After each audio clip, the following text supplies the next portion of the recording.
for people who haven't been here over the last 4 or 5 months, however long it's been, we've been working through the book of Romans, which is Paul's letter to the church, or the churches in Rome.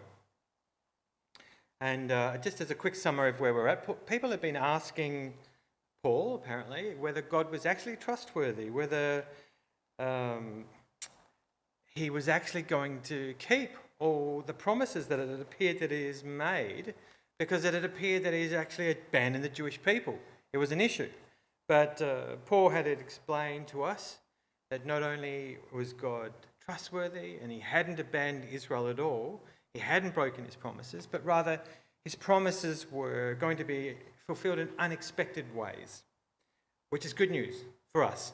Well, for you. For people that aren't descended of Jewish blood. It's good news because the promises that were made available, that people are going, what's going on with those promises, become available for everyone. And this is all due to Jesus. And so all those blessings that were offered are now available for everyone, due to Jesus, due to God's grace, due to God's mercy. And that's kind of where we landed at the end of my last sermon. So we're heading in confident that God is faithful, that we, all of us, are the recipients of God's blessings. And now Paul, looking ahead, is going to tell us what that means. What does that mean for Christians? What does the Christian life look like? So if Revelations 21:22 speaks about the New Jerusalem, then Romans 12, and that's what we're about to look at now, Romans 12, is kind of the picture of the new Adam, the new humans, saved humans. That would be us. This is the kind of life that Paul says we should be leading, or it's expecting us to be leading. Let's head in. This is Romans 12, 1-2. Start at the start. Therefore, I urge you, brothers and sisters, in view of God's mercy, to offer your bodies as a living sacrifice, holy and pleasing to God. This is your true and proper worship. Do not conform to the patterns of this world, but be transformed by the renewing of your mind. Then you will be able to test and approve what God's will is, his good, pleasing, and perfect will. So, what is the proper response to having been grafted into this Jewish root? What is the proper response to being the recipients of all these promises, all these blessings? What is the proper response to undeserved mercy? The proper response, Paul tells us, is to offer ourselves entirely, completely to God. What does that look like? Well, look, remember this is about worship. And it's lovely to sing and it's lovely to pray to God. It's really good and we should do that. And every time we do, it comes with rewards, especially spiritual rewards. But Paul is saying, actually, you know what? And this is a shock to us. This worship, this is a sideline. This is a small thing. It's kind of like a carnival ride. It's a flashy thing, but it's a thing that we tend to do now and again. Real, true, proper worship is an all-day, everyday kind of worship. So I'm not saying don't sing and pray. I'm not saying don't do that all the time. That's great. We should be doing that. But I'm saying, or at least Paul is saying, we should be living every moment of our lives for God, for doing God's will. Cool. What's God's will? Well, he tells us. He says his will is that we don't live like everyone else. His will is that we don't just go chasing earthly pleasures and wealth. That's definitely not the example that Jesus showed us, is it? That's pretty clear. Now, let me be clear. Earthly pleasures are not necessarily bad. We have a good God. He loves us. He wants good things for us. He loves to give us good gifts. It's okay to have good things. Good things are good things. They're not bad. It's not bad to have stuff. It's okay, yeah? The question is not about your stuff. The question is about your worship. What are you worshipping? Are you worshipping the good things, or are you worshipping God? In fact, does your worship of God become one of your earthly pleasures? Think about that. But it happens, doesn't it? It happens that, well, it's all about me, it's about my experiences, and even I go to church and I worship, it's great and I love it. Are you loving the worship, the experience of worship, or you're actually loving God? Our focus has to be absolutely worshipping God, not even the experience of worshipping. Now, Paul acknowledges it's not easy, and that's a good thing. It's not a natural thing. In fact, it's something that requires transformation, isn't it? And it's not just a little transformation. It's a big transformation, and it's a very specific one. It's a transformation that takes place in our minds. So the Greek here is actually quite lovely. The word that's used, that's translated as transformed is metamorphosed. Okay, that's as best as you're going to get me to translate that or to pronounce that. But it comes from the joining of meta, which means across an entire system, like wholly, inclusively, and morph, which means a complete change of state from one state to another state. It's not a tweak. We don't need to just tweak our minds and have a little bit of a change. This is a total, across-the-board change. Interestingly, it's the same word that was used for the transfiguration of Jesus up on the mountain when he met Elijah and Moses, but I'm not going to go into that. But that's the picture, not a tweak. It's a big overall start to finish change. That's what needs to happen in our minds. The other interesting word is the word for renewing. Anyone good with Greek? Want to pronounce that word? Yeah, what? Anakinois? Yeah, there we go. It's something like that. Well, it doesn't matter how it's pronounced, but it means renewal, but not renewal as in, well, my library card has expired, I need to go and renew it. It's more like a renovation. It's kind of like, well, my room's out of date, and I need to strip off all the wallpaper, I need to take all the furniture away, I need to give it a fresh coat of paint, like a full-on redecoration. Like, that's the kind of renewing that our mind needs. Now, somehow I feel like this passage has been kind of distorted in popular Christianity. People quote this passage and they mean, if you're feeling down and you're feeling tired, you just need to renew your mind, and that's going to give you a great energy boost. And hey, who doesn't need an energy boost, right? And that's nice and good, but that's not what this passage means. The point of this passage is not feeling better or feeling energized. The point of this passage, I'm going to go back to the text. What's that last line? It's to be able to test and approve God's will. That's the point. That's what we're aiming for here. To be able to test and approve God's will, which is something that we all want, and I'll tell you why we all want that in a tick, we need a complete transformation. We need a complete renovation of our mind. And boy, doesn't that sound hard. I mean, I don't know about you, but I've had my mind for 52 years now, and at least what's left of my mind, and I'm thinking, transforming my mind, I don't think I can do that.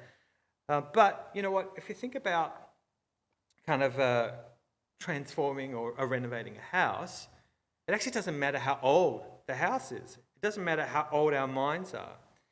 A bit of effort and you can actually come up with something wonderful. And in fact, if you think about it, usually the old structures, once renovated, look fantastic. They actually look much better than newer houses. Like a house that's 10 or 15 years old, you do reno, it's like, okay. But you take a house that's as old as Paul, an old house, I had to go there, Paul.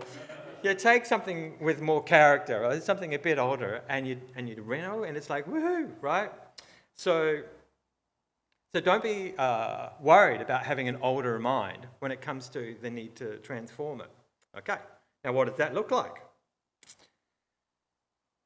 For me, big events, when they happen, or just like, say, something that's out of the ordinary, in fact, even just movies, when they happen, my mind plays them over and over for days.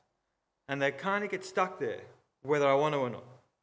But then after a few days, it starts to fade a little bit, and I start to forget some of the details. And then within a week or so, actually, there's not much left at all.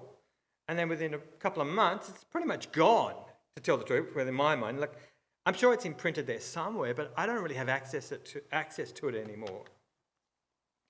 Now, I'm sure that you guys retain things in your brains longer than I do, but I'm guessing that you kind of have a similar experience.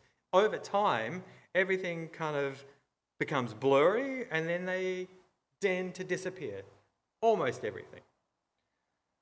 Good news, right? I mean, we don't think so. We think, oh, I wish I could just remember all this stuff. Well, in this instance, it's actually good news, because it means that within a couple of months, we actually have the capacity to completely renew our minds. Now, if we just keep filling up our minds with the same stuff, if we take the wallpaper down and we put the same wallpaper back, and if we paint it the same colour that it was before, we're not going to see much transformation. If you want to know God's will, remember that's the point of this whole conversation, if you want to know God's will, you need to fill your mind up with God. Kind of makes sense. So, how do we do that? You know how to do that. I know you know how to do that. If you want to fill your mind up with God, you fill it up with prayer, you fill it up with worship, you fill it up with Bible reading, you fill it up with sermons, with Christian books, with Christian movies, with Christian documentaries. There's plenty of things there that we can use to keep ourselves entertained and still be focused on God. The point is, we just have to make sure that we keep filling our minds up with God's stuff. And Paul assures us that through this process, we will be able to test and know the will of God. That is really exciting. Why? Why do we care? Why is that exciting? Well, when you think about it, our life basically is just a series of choices. What do we eat? What do we wear? What do we do? What do we watch? What do we play? What do we say? When do we do these things? Who do we do these things with? Etc., etc., etc. And mostly, we just plough through these things without even really being conscious that we're actually making decisions. The truth is, this is quite astounding, we make thousands of decisions every day. In fact, someone who sat there and counted them has estimated that we make over 35,000 decisions every day. Even if he's a little bit off, or she is a little bit off, that's a lot of decisions every day. We're just not really conscious of them. And of course, most of those decisions probably don't have huge consequences. Like, am I going to eat turkey or ham in my sandwich? Whatever, it's probably not going to change the world. But if 0.01% of our decisions, that's 1 in 1,000 decisions, actually matter, then there is actually 35 important decisions every single day. Now, we read that God's will isn't just good and pleasing, God's will is perfect. How helpful would it be to get all 35 of those important decisions right every time, every day? The more that we are able to transform our minds, that we can renew our minds, the more that we're going to get those decisions right. I want that. I need that. Anyone else? One person. Woohoo! Anyone else? Anyone want that? Okay, maybe few of you now. Well, we're getting there. See, this is what living in the kingdom of God now actually looks like. I've spoken about this before. We have access to the kingdom of God now. How? Through the renewing of our minds, through filling up our minds with God so that we can access His will, His good, perfect will, so we can make good decisions over and over again. I want that. I think that's really important. So next, Paul gives us more insights into what it is to live the Christian life. This is Romans 12, 3-5. For by the grace given me, I say to every one of you, Do not think of yourselves more highly than you ought, but rather think of yourselves with sober judgment, in accordance with the faith God has distributed to each of you. For just as each of us has one body with many members, and these members do not all have the same function, so in Christ we, though many, form one body, and each member belongs to all the others. The Christian life is, by definition, a communal life. And the focus is on the community, not on the individual. And that is really countercultural. It's really countercultural for today's society. Because our society is all focused on the me, isn't it?